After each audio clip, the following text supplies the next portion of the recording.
읽습니다. 너로 말미암아 근심하리라. 이스라엘 백성들이 11일에 도착했던 자기들의 아버지 세대에 열흘 좀 남짓 지나 도착했던 가데스 바네아에서 38년 후에 다시 그 자리에 섭니다. 아버지 세대에서는 도저히 그냥 갈 수 없는 그들의 부족함이 광야 생활을 하게 만들었으나 38년 동안 순종하며 하나님의 말씀을 잘 훈련받은 이들은 말씀에 순종하며 다시 그 자리에 서서 놀라운 말씀을 듣습니다. 가서 차지해라. 그들이 내 명성을 듣고 떨며 너로 말미암아 근심하리라. 이 날이 있기까지 38년을 지냈다는 게 얼마나 한편으로는 참 답답하고 모자란 모습입니까? 하지만 그 날들을 견뎌냈고 다시 그 자리에서 아버지 세대에는 누리지 못했던 복을 누리는 것이 지금 신명기의 말씀을 듣고 있는 이스라엘의 모습입니다. 우리가 세상을 살아가는 현실을 광야의 삶에 비유하기도 합니다. 힘이 들지만 축복을 향한 과정이다 믿으며 인내하는 기간입니다. 또 하나님의 복을 믿고 하나님의 백성으로 살아낸 세월을 가진 것이 광야의 의미였습니다. 각자의 신앙을 따라 약속을 이루기 위한 여정이기도 하고 영생을 소망하는 천국에 이르는 길이 광야의 삶에 비유되기도 합니다. 여러 가지 의미를 부여해서 그곳에서의 삶을 자신의 삶의 교훈으로 삼는 겁니다. 하나님의 마음에 맞는 인물을 꼽자면 다윗을 제외할 수 없겠죠. 다윗은 하나님의 마음에 맞는 사람이었습니다. 그런데 성경의 그의 일생을 보면 광야에서 그 믿음이, 그 영성이, 그 신앙이 뿌리 깊게 내리면서 더 견고해집니다. 사실 이 다윗은 이스라엘 인접한 광야란 광야는 다 다닌 사람입니다. 마온 광야, 십 광야, 엔게디 광야, 바란 광야 다 다녔습니다. 성경의 구약 성경을 배경이 되는 광야는 다 거쳐온 사람입니다. 뭐 때문에 그렇게 다녔습니까? 도망가느라. 갈 데가 없어서, 의지가 없어서. 하지만 그렇게 의지 없이 헤매는 시간에 다윗은 하나님만 보고 잘 견디했습니다. 차라리 아무도 없으니까 더 절실해집니다. 하나님은 내 곁에 계시구나. 이것이 다윗의 믿음의 뿌리였습니다. 아무도 없는데 하나님은 계시다. 그러니까 늘 성소를 향하여 시선을 두고 기도하고 찬송을 했습니다. 자신의 현실은 죽을 것 같은 죽음으로 내려가는 무덤으로 가는 사람 같은데 하나님을 향한 시선은 결코 흐려지지 않고 찬송을 하고 기도를 했습니다. 우리도 마찬가지입니다. 광야와 같은 세상에 살지만 황량하고 힘들고 괴롭고 힘든 동네만이 아닙니다. 분명히 그 같은 현실이라 할지라도 내 믿음이 하나님을 향하는 분명한 시선을 갖고 있다면 하나님의 뜻이 이루어지는 과정이고 하나님께서 나를 위해 일하시는 모습을 볼 수 있는 것이 이 땅의 모습인 거예요. 믿음하지만 그 믿음이 드러나는 순간이 언제입니까? 내가 오늘도 하나님 앞에 있습니다 라는 절실함을 갖고 나를 지키는 겁니다. 나를 지키는 거. 내가 하나님 앞에 온전한 삶을 갖는 모습을 지켜가는 그 모습이 결국은 믿음 아니면 살 수 없는 모습이고 나타낼 수 없는 모습입니다. 광야와 같은 삶을 사는 것이 쉽지 않습니다. 그래서 어려운 겁니다. 본문에서 이스라엘은 그 광야 끝에서 불순종할 때가 있었습니다. 지금 신명기를 듣고 있는 이스라엘 백성들의 아버지 그 세대 군인들은 다 거기서 멸망을 해야만 했습니다. 어디서? 자신들이 걸어온 38년 동안 광야 생활을 지나면서 자기 아버지들이 죽는 것을 본 겁니다. 아니 기껏 이집트에서 건져내서 축복의 땅을 보고 와서는 왜 거길 못 가고 여기서 죽어야만 되는가? 아마 철들어 생각하는 자녀들은 다 생각을 하고 있었을 겁니다. 약속의 성취를 앞두고 다시 광야로 회정을 합니다. 돌아가야만 됐습니다. 따라합시다. 발바닥이 닿기까지 길을 잃지 말자. 가만히 보면 신앙생활이 그래요. 정말 소중한 것을 목전에 두고 마치 밥그릇 엎어버리듯이 홀라당 엎어버리는 사람들이 있습니다. 네? 결국은 그것이 뭐예요? 아직도 다듬어지지 않았나? 아직도 모자란 나? 내게 그릇이 없는데 어떻게 복이 되고 준비가 되지 않은데 어떻게 그것을 누릴 수가 있냐는 말입니다. 자기 아버지들이 그 모습을 가진 겁니다. 그래서 시작된 38년 광야였고 잘 다시금 아버지들이 섰던 자리에 돌아온 것이 신명기를 듣고 있는 이스라엘 모습입니다. 오늘 이 과정에서 우리가 찾아야 될 교훈이 있습니다. 첫째는 따라합시다. 아파도 멈출 수 없다. 38년 동안 굉장한 아픔을 겪습니다. 이 아픔이 그냥 어쩌다 사람 사는 게 다 그렇지 라고 말할 수 없는 아픔이 하나님께서 분명히 말씀하십니다. 너희는 저 땅에 들어갈 수 없고 다 광야에서 죽을 거야. 그 말씀을 들었는데 그 말씀대로 이루어지는 세월이니 그냥 어쩌다 사람 사는 게 다 그래 라고 말할 수 없는 거라니까요. 왜? 하나님께서 죽게 하셨으니까 죽는 거다.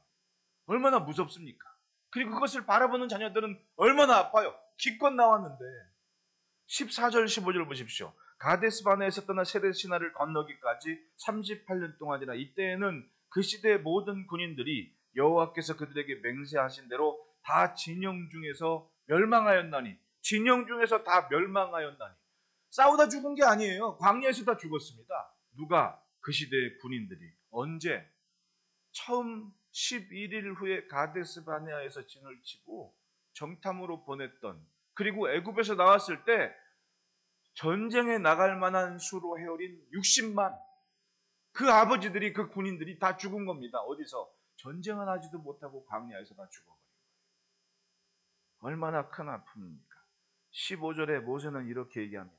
여호와께서 손으로 그들을 치사 진영 중에서 멸하신 고로 다 마침내는 다 멸망되었느니라.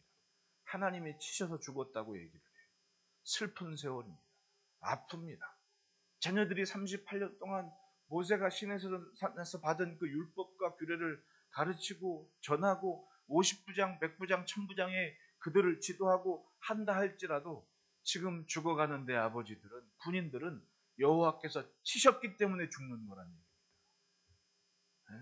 그건 재앙과 복이 함께 공존하는 참 아픔이 있는 세월이었습니다. 가데스 바네아에서 세렛 시내를 건너기까지, 이 말이 얼마나 슬퍼요. 바로 축복의 문턱에서 다시금 삥삥 돌아서 세렛 시내까지 돌아와야 됩니다. 지도를 한번 보면은, 자, 여러분 여기가 가데스 바네아예요. 여기 넘어가면 바로 헤브론 아닙니까? 요만큼 가면 되는 겁니다. 요만큼. 근데 여기서 하나님 말씀 안 듣고 원망하고 성질 부리고 모세를 죽이겠다고 막 난리치고 막 돌 들고 여호수아 갈렙도 다 잡아다가 무릎 꿇히고 그러다가 어떻게 돼요? 하나님께서 야 네가 안 되겠다. 그리고는 다시금 다 돌아가라. 그래서 여기서부터 밑으로 다시 내려오는 겁니다. 이렇게. 이 부분에서 출발해서 여기 왔는데 다시금 이렇게 내려온 거예요. 그럼 이 돌아가는 길은 뭐예요? 자기들이 믿었기 때문에 축복을 향한 길이 바로 여기 아닙니까, 이게? 근데 축복을 향해 걷었던 그 길이 다시금 회정할 때는 여호와께서 멸하신 그 세월이 돼버린 거예요. 얼마나 가슴 아픈 현실입니까? 그리고는 다시 간 게 아닙니다. 동쪽으로 돌아서 이렇게 돌려서 여기가 세일산지 세렛 시내, 이제 여기까지 이르렀다는 거예요. 그러면 여기 돌아서 여기 오는데 몇 년 걸린 거예요? 38년 걸린 거예요. 여기서 여기 오는데 38년 걸린 겁니다. 그동안 이 광야 저 광야 신광야니 뭐니 다 해가라고 다니면서 힘내고 다니면서, 민수기에는 그 말을 그렇게 하죠. 하루가 됐든 1년이 됐든 구름이 떠오르면 짐 싸고 구름이 멈추면 멈췄다. 그 와중에 군인들은 다, 어떤 군인들? 축복의 문턱에서 원망을 하고 불평하고 불시당을 했던 군인들은 다 죽었습니다. 신명기 1장 34절 35절에 여호와께서 너희의 말소리를 들으시고 노하사 맹세하여 이르시되 이 악한 세대 사람들 중에는 내가 그들의 조상에게 주기로 맹세한 좋은 땅을 볼 자가 하나도 없습니다. 축복으로 행했던 길을 다시 돌아오면서 내게 말씀하신 그 복이 나는 이룰 수 없다니 얼마나 가슴 아픈 날입니까? 그리고는 38년 어간에.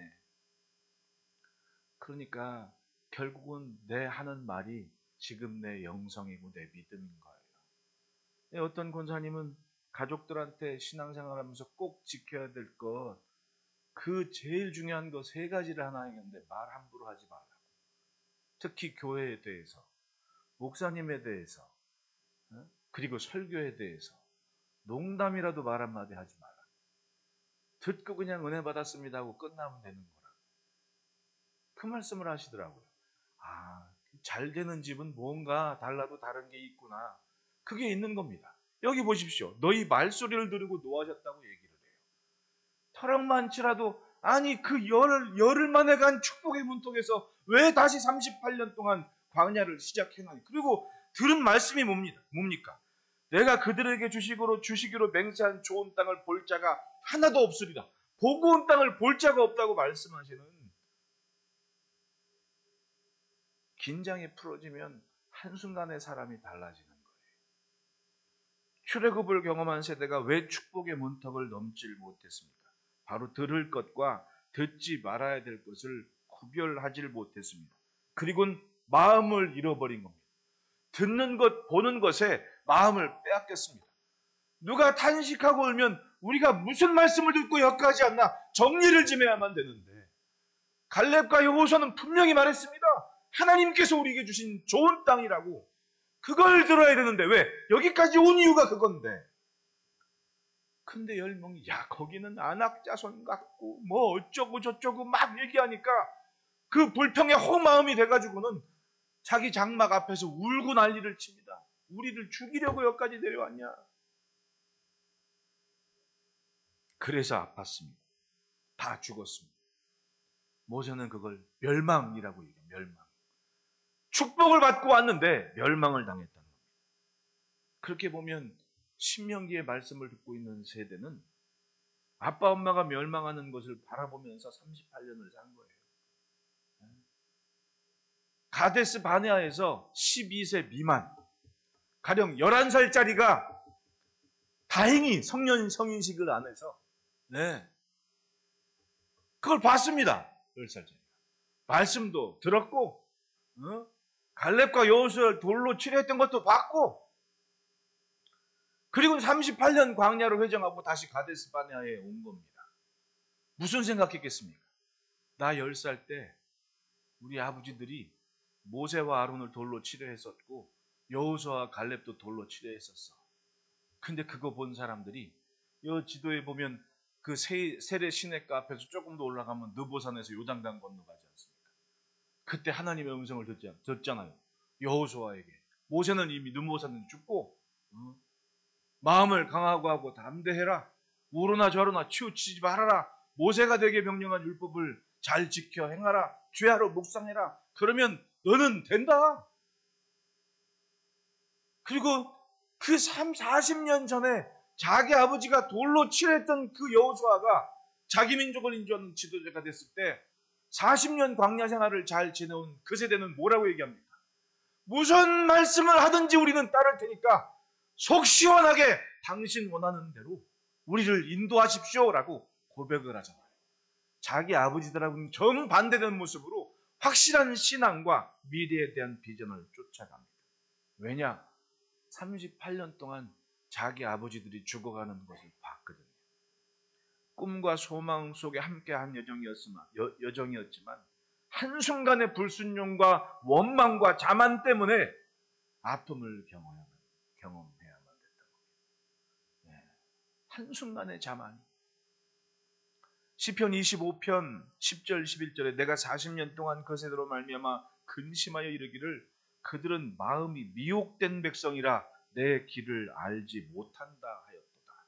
그들은 마음이 미혹된 백성이라 내 길을 알지 못한다. 마음이 미혹됐다 그래요. 자 보십시오. 갈렙과 여호수아의 말을 들을 수도 있었고 다른 10명의 말을 들을 수도 있었습니다. 그걸 결정하는 건 내 몫이에요. 근데 미혹됐다는 말은 뭡니까? 갈렙과 여호수아의 말을 쫓아간 것이 아니라 이 말을 내가 쫓아간 거예요.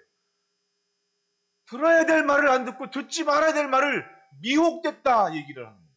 왜? 일단 쪽수가 많아. 10명이 그러니까. 10명이 떠드니까 그 말 듣고 간 겁니다. 그리고는 광야에서 죽어버립니다. 그 아픔을 누가 경험합니까? 자녀들이 다 자기들은 죽으면 끝이지만 남겨진 자식은 뭡니까? 고스란히 그게 아픔이 돼서 자기 집안 얘기 된 거 아닙니까? 자기 집안 얘기. 하나님보다 더 좋은 것을 뒀습니다. 그것이 불신앙의 이유였습니다. 약속을 누리며 걸어온 길보다 들리는 이야기에 마음을 빼앗겼습니다. 그래서 불순종했으니 얼마나 아쉽습니까? 그 순간에 들어야 될 말을 들었죠. 왜? 갈렙과 여호수아는 들어갔잖아요. 살아있지 않습니까? 자기들 눈앞에. 그때 아버지가 저 사람 말 들었으면.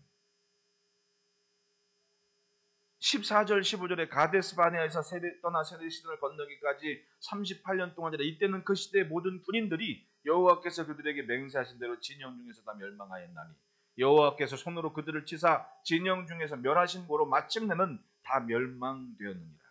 하나님의 진노와 아픈 기억이 원인이 제거될 때까지 계속된 것이 광야 38년 동안의 교훈이 돼버리고 말았습니다. 장례식을 치르는 겁니다. 매 순간순간. 그러나 하나님 마음은 한결같았습니다. 7절 보시죠. 2장 7절에 내 하나님 여호와께서 내가 하는 모든 일에 내게 복을 주시고 내가 이 큰 광야에서 두루 다님을 알고 내 하나님 여호와께서 이 40년 동안을 너와 함께 하셨으므로 내게 부족함이 없었느니라. 광야를 헤매는 이유는 하나님께서 멸하시는 것 때문에 광야를 헤매면서 집집마다 장례식을 치르는 기간이 있었습니다. 그렇다고 해서 자기들이 망한 것도 아니에요. 분명히 하나님은 치셨지만 저 짧은 광야, 아무것도 없는 누런 땅, 저기를 다니는데 내게는 조금도 부족함이 없다. 그 자녀들이 그걸 고스란히 경험을 한 겁니다. 여기저기 큰 광야를 두루 다닐 때 하나님은 함께 하셔서 부족함이 없게 하셨다. 할렐루야. 그렇습니다. 아프지만 하나님은 살게 하셨습니다. 여러분, 주의 복을 이루는 것은 내 뜻이 아니라 하나님의 계획이에요. 하나님의 시간입니다. 하나님께서 이루실 일입니다. 그것을 알고 맞출 때 복을 받는 거고 맞출 때 그것이 내 것이 되는 겁니다. 하나님께서 이 광야를 헤매는 40년 어간의 모습을 분명히 그 아버지 군인들은 다 죽어나가는 아픔의 세월이었는데 자녀들을 기억할 때는 어떻게 기억하셨느냐? 예레미야서 2장 2절에 가서 예루살렘 교회에 외칠지라 여호와께서 같이 말씀하시기를 내가 너를 위하여 내 청년의 때의 인애와 내 신혼 때의 사랑을 기억하노니라고 표현하지 않습니까?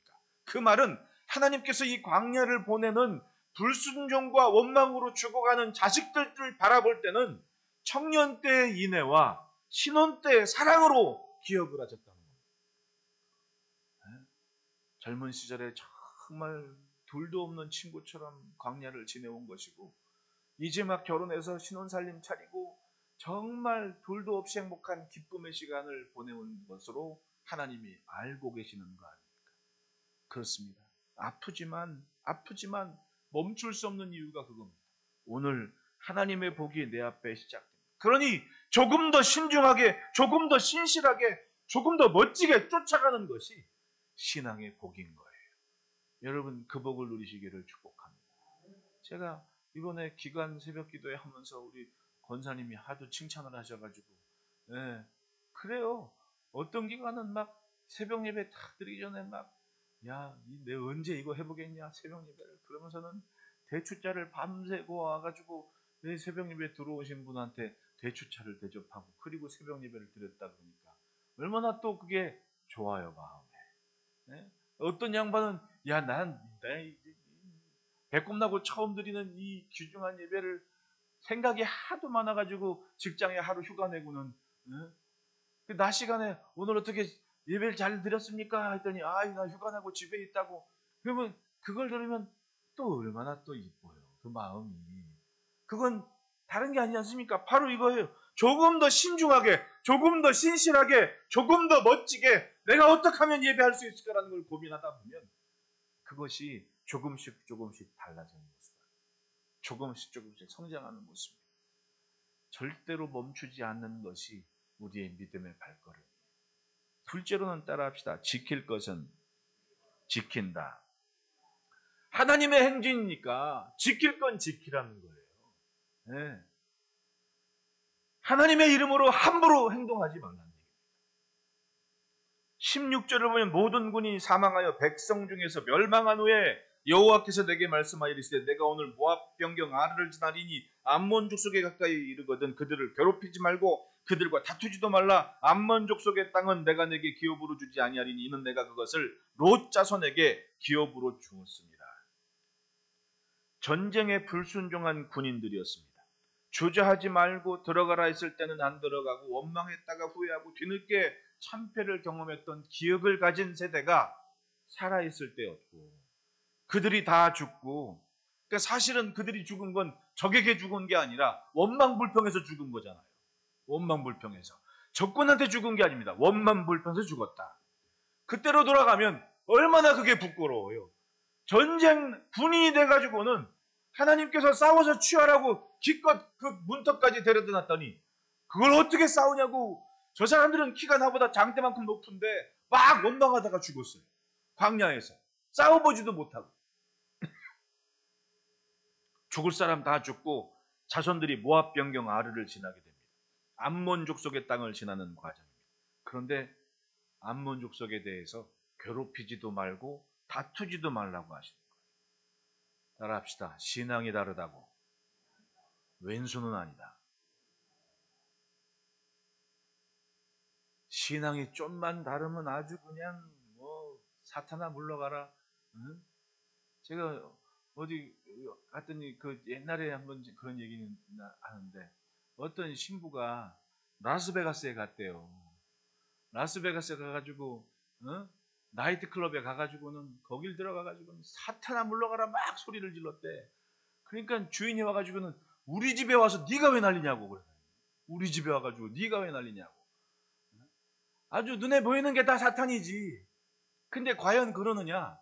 그건 또 아니라는 거예요. 보십시오. 암몬과 모압 조상을 올라가면 누구였어요, 그거? 네? 롯의 후손 아닙니까, 롯의 후손? 롯의 후손이 다 죽을 자손이었냐? 그 많은 인류 중에 선택을 한 인류는 있지만, 롯도, 또 이스마엘도 하나님은 복을 주셨습니다. 성경을 보십시오. 이스마엘이 저주를 받았습니까? 복을 받았습니까? 하갈의 아들이. 하나님께서 복을 주시지 않습니까? 롯이라고 다 죽을 짓 했습니까? 복을 주시지 않습니까? 그들의 땅이라는 거예요. 말씀합니다. 다투지도 말고 싸우지도 말아라. 신명기 2장 4절 5절을 보면 앞부분입니다. 너는 또 백성에게 명령하여 이르기를 너희는 세일산에 거주하는 너희 동족 에서의 자손이 사는 지역으로 지날진대 그들이 너희를 두려워하리니 너희는 스스로 깊이 삼가고 그들과 다투지 말라. 그들의 땅은 한 발자국도 너희에게 주지 아니하리니 이는 내가 세일산을 에서에게 기업으로 주었습니다. 암몬도 에서, 모압 땅도 세일산도 에서에게 줬다고 얘기하지 않습니까? 남에게 준 거 뺏지 말아라. 8절 9절에는 우리가 세일산에 거주한 동안 동족 에서의 젖을 떠나서 아라바를 지나며 엘랏 에시온 게벨 곁으로 지나고 돌이켜 모압 광야길로 지날 때에 여호와께서 내게 이르시되 모압을 괴롭히지 말라. 그들과 싸우지도 말라. 그 땅을 내가 내게 기업으로 주지 아니하리니 이는 내가 롯 자손에게 아르를 기업으로 주었습니다. 축복을 향한 여정이지만 규칙이 있었습니다. 광야와 같은 세상이라고 동물의 왕국은 아닙니다. 세상이 언뜻 생각하기에는 야국, 강식의 원리로 힘만 가지면 다 되는 것처럼 살지만 할 짓이 있고 해서는 안 될 짓이 있다는 거예요. 그게 광야였습니다. 그것이 이스라엘이 걸은 광야였습니다. 그곳에서 하나님의 약속과 질서가 지켜집니다. 누가? 하나님의 백성. 세상이 마음대로 산다고 우리마저 마음대로 살면 안 되죠. 왜? 우리는 하나님의 질서, 하나님의 말씀을 가지고 하나님이 채우시는 것을 보며 살기 때문에 그렇게 살아도 광야 38년 동안 조금도 부족함이 없었다. 신명기 2장 6절 7절 보십시오. 너희는 돈으로 그들에게서 양식을 사서 먹고 돈으로 그들에게서 물을 사서 마시라. 내 하나님 여호와께서 내가 하는 모든 일에 내게 복을 주시고 내가 이 큰 광야를 두다님을 알고 내 하나님 여호와께서 이 40년을 너와 함께 하셨으므로 내게 부족함이 없었느니라. 광야인데 하나님께서 주신 게 많아요. 어떻게 이 사람들이 돈을 벌었을까 생각을 해봤더니 저 광야를 두루 다니는데 장정만 약 60만, 그러면 식구들 따지면 한 200만이 넘는 인구가 저 광야를 자기네 마음대로 자기 땅처럼 다니고 있는 겁니다. 근데 그 광야를 다닐 때 농사는 안 졌을 거 아니에요. 저들에게 뭐가 있었습니까? 애굽에서 나올 때 가지고 온 가축들이 있었잖아요. 네? 지금도 베드인들은 양, 염소, 여러분 그 아주 비싼 호텔을 가면 지금도 염소 치즈를 줘요. 우리 권사님들 여행 갈 때 여행 가면 호텔을 뭐 맨날 좋은 호텔을 가지 않잖아요. 하루 건너 좋은 호텔을 가면 좋은 호텔과 그렇게 좋지 않은 호텔을 아침 식사를 딱 갈 때 아침 식사에 염소 치즈가 올라오면 그 호텔은 좋은 호텔이야. 근데 염소 치즈가 안 나오면 그 호텔은 그냥 쏘쏘. 비싸거든. 근데 그 염소 치즈를 어디서 얻어요? 이 사람들 광야에서. 그러니까 왕의 대로나 향수대로를 하면서 물류를 유통하는 상인들은 다 이 사람들 거쳐갔습니다. 그러니까 여리고에는 가보지도 않았는데 가지도 않았는데 다 소문 듣고 가는 이유가 뭐예요? 상인들이 전부 왔다 갔다 하면서 가는 거예요. 그러니까 가축을 키웠던 이 사람들은 양젖을 짜건 염소젖을 짜건 그걸로 치즈 만들건 뭘 만들어서 유통을 했을 거 아닙니까? 근데 이게 이해가 가는 거예요. 너희는 양식을 먹고 사서 먹어라. 돈으로. 그렇다면 이 사람들은 그 당시에 근동 지역에 유통되는 화폐가 있었다 없었다? 있었다는 거 아닙니까? 어떻게 얻어요? 자기들에게 소유되는, 자기들이 할 수 있는 그런 유가공품을 통해서 분명히 돈을 벌었을 것이고, 돈 주고 사서 먹어라라고 말씀까지 하실 정도면 하나님은 그렇게 그들에게 복을 주신 거예요. 돈 싫은 사람 손 들어보세요. 솔직해야 돼요. 성경은 돈 얘기를 하는 게 아니라 이렇게 하나님께서 돈을 주셨으니까 돈 주고 사서 먹어라라고 얘기를 한 거라니까요. 네. 얼마나 당당해요. 그런데 200만이에요. 200만. 그러니까 이 광야에 이스라엘이 모압 땅을 지나갈 때 어떤 일이 벌어졌냐? 그동안 1년에 벌어들이는 수익에 플러스 200만이 먹는 게 그 해에는 덤으로 더 들어온 거예요. 이해가 가십니까? 이 사람들이 먹고 사는 게 한 해, 우리로 한 1년을 딱 치면 이스라엘이 지나간 때는 다른 때보다 200만이 더 플러스가 된 거예요, 수익이. 왜? 그 사람들이 먹고 마시고 사서 먹었으니까. 뇌물인데 물 먹으면서 이 사람들이 돈을 낸 거예요. 난 멀쩡히 우물 갖고 있는데 200만이 지나가는 중에 몇 프로가 지나가는지 모르지만 내 우물 먹고 돈을 주고 가는 거예요. 그 모압 땅이 복입니까? 안 복입니까? 큰 복을 받은 거지요. 하나님의 백성이 지나가는 땅을 복되게 하는 거예요. 네? 그게 세상을 사는 원리라니까요. 선택받은 자에게는 하나님의 약속이 있고 마찬가지로 선택받지 못한 자에게도 하나님이 누리게 하시는 복이 있는 거예요. 그것이 광야에는 그대로 잘 표현되고 볼 수가 있는 거예요. 따지고 보면 광야를 헤매는 이 유랑하는 약 200만 인구가 그 시대의 경제를 살린 거예요. 그 시대의 경제를 살린 거예요. 대단한 의미입니다. 신앙인의 실수는 뭡니까? 자신들의 약속과 복은 정당하기 때문에 다른 사람들을 압제하는 것을 정당하게 생각하는 게 문제입니다. 수단과 방법을 가리지 않고 인위적으로 복을 쟁취하려는 사람들이 그렇게 많은 거예요. 제가 얘기했지만 미국 가보십시오. 그 태평양 연안에 있는 도시 몇 개가 전부 다 싼 성 무슨 성 바바라 성 샌프란시스 어쩌고 그 이름 다 붙여놓은 거예요. 근데 미국은 절대적으로 그 선교 역사를 자랑할 수가 없어요. 왠지 아세요? 부끄럽거든 자기들도 알아요. 이름은 산타바바라니 무슨 샌프란시스코, 샌디에고, 샌시몬 다 붙여놨는데 부끄러운 거예요. 선교라는 이름을 가지고 그 땅의 원주민들을 착취하고 그 역사가 고스란히 드러나니까 함부로 말할 수가 없는 거예요. 말할 수가 없는 거예요. 근데 그때 당시의 선교가 다 그런 겁니다. 우리나라 한반도의 복음이 전파되기 약 250년 전에 인도네시아에 복음이 들어갔어요. 그런데도 누구 하나 이 땅이 선교와 부흥을 이룬 것처럼 그 땅에 일어나지를 못한 이유가 바로 그거 아닙니까? 나는 복받은 사람이고 그래서 여기에 왔고 너희들은 미개인이야. 그리고는 그들을 착취한 거예요. 우리나라는 선교사님들 와서 학교를 세우고 병원 세우고 가르치고 글 배우고 선교의 퀄리티가 달랐습니다. 패러다임 자체가 다른 때에 복음이 들어온 거예요.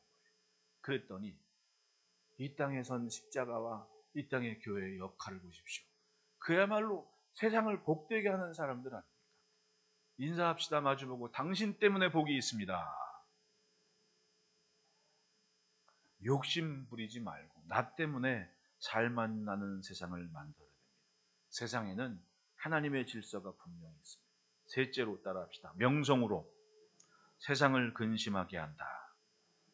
굉장한 복된 선언을 하십니다. 24절 25절에 너희는 일어나 행진하여 아르논 골짜기를 건너라. 내가 헤스본 왕 아모리 사람 시온과 그의 땅을 내 손에 넘겼은즉 이제 더불어 싸워서 그 땅을 차지하라. 오늘부터 내가 천하 만민이 너를 무서워하며 너를 두려워하게 하리니 그들이 내 명성을 듣고 떨며 너로 말미암아 근심하리라 하셨습니다. 여러분, 신앙의 명가가 등장하면 세상은 근심하게 되어 있습니다. 38년 동안 말씀 잘 듣고 훈련받아서 조금도 부족함이 없는 민족과 백성을 만드신 주님이 그 명령을 듣고 이제 진군하게 하실 시내를 지나 북진하는 순간에 이 말씀을 하시는 거예요. 너희의 명성을 듣고 세상이 근심할 것이다. 할렐루야. 세상이 잘 되는 법과 신앙의 명가가 잘 되는 것은 근본적으로 다릅니다. 38년 동안 아버지들이 실수한 것을 따르지 않고 하나님의 말씀과 그때 집중하며 하나님만 바라고 말씀 듣고 부족함을 다듬으며 하나님께 맞춰온 세월을 가진 인생은 하나님의 명령을 듣습니다. 너는 골짜기를 건너라. 네 명성을 듣고 세상이 근심할 것이다. 제가 2008년도 겨울에 아르논 골짜기에 갔습니다. 바로 이 자리에. 아르논 골짜기가 모압과 암몬을 가누는 거대한 골짜기입니다. 이 골짜기를 보면 거대한 물이 흐르고 여기 이렇게 댐을 만들어서 지금 요 밑에 농사하는데 쓰는데 그 전까지는 이 댐이 없어요. 이게 우리 어디제 연천에 가면 임진강하고 한탄강 만나잖아요. 그것처럼 요렇게 강이 하나 흐르고 요렇게 흘러요. 우기 때는 굉장히 많은 물이 흘러서 이 협곡이 다 차는 거예요. 여기서 여기까지가 약 3km. 이 폭이. 이 깊이는 약 500m 이상.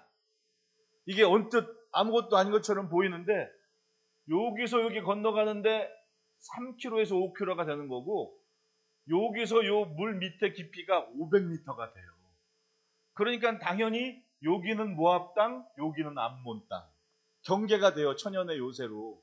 그리고 요 암몬 사는 사람들은 안악자손처럼 키가 크고 어쩌고 저쩌고 막 그런 게 기가 죽을 수밖에 없어요. 여길 건너가려면. 자연적으로.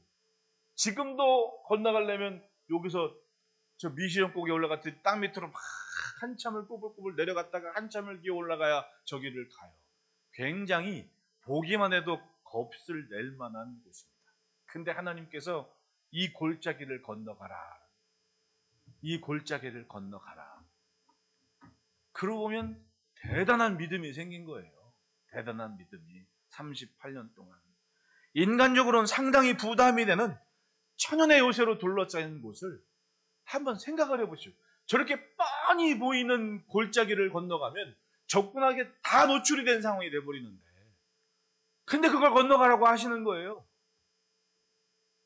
38년 전에는 가보지도 않고 주저앉아 원망을 했지만 38년이 지난 지금의 이스라엘은 그 땅을 보고도 주눅들지 않습니다. 이걸 어떻게 건너냐 뭐.